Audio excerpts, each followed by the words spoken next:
தளபதி விஜயோடைய ஜனநாயக படத்துடைய ட்ரெய்லருடைய 24 hours record தான் நாம இந்த டீட்டெயிலாக பார்க்க போகிறோம். ஸோ இந்த படம் வந்து படத்துடைய ட்ரெய்லர் வந்து தமிழ் வருஷன் மட்டும் 35 மில்லியன் வியூஸையும், தெலுங்குல வந்து 7 மில்லியன் வியூஸும், ஹிந்தியில் வந்து 10.7 மில்லியன் வியூஸும் வாங்கியிருக்கு. ஸோ கிட்டத்தட்ட 52 மில்லியன் வியூஸை 24 ஹவர்ஸ்லையும். இது மட்டும் இல்லாமல் இன்ஸ்டாகிராமத்தில் வர இந்த படத்துடைய ட்ரெய்லர் யூஸ் பண்ணியிருக்காங்க. அங்கே வந்து 31 மில்லியன் ரீச் பண்ணியிருக்கு.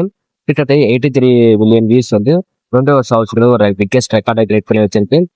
ஸோ தமிழ் சினிமாவில் இப்போ ரிலீஸான டாப் 3 ட்ரைலருடைய வியூஸ் கவுண்ட்ல ஃபர்ஸ்ட் பிளேஸ்ல வந்து இப்போ ரீசெண்டாக ரிலீஸான ஜனநாயக படத்துடைய ட்ரைலர் 35 மில்லியன், செகண்ட் பிளேஸ்ல கிரேட்டர்ஸ் ஆஃப் ஆல் டைம் 33 மில்லியன், அப்புறமா வந்து குட் பேட் ஆக்லி படத்துடைய ட்ரைலர் 32 மில்லியன். ஸோ இதுக்கப்புறம் இந்த ரெக்கார்டை எந்த படம் முடிவெடுக்கிறத நீங்க நினைக்கிறீங்களோ அதை மறக்காம காமெண்ட் பாக்ஸ் கமெண்ட் பண்ணுங்க. இதுக்கப்புறம் தலைவர் படத்துடைய எந்த படமே ரிலீஸ் ஆகாது. இது வந்து அவரோட கெரியர்லேயே பிகெஸ்ட் மைல்ஸ்டோன். ஸோ அடுத்தடுத்த படங்களுடைய இந்த வியூஸ் ரெக்கார்டு இல்லாமல் பாக்ஸ் ஆஃபீஸில் எந்த மாதிரி ஒரு ரெக்கார்டை கிரியேட் பண்ண போறாருன்னு வெயிட் பண்ணி பார்க்கலாம்.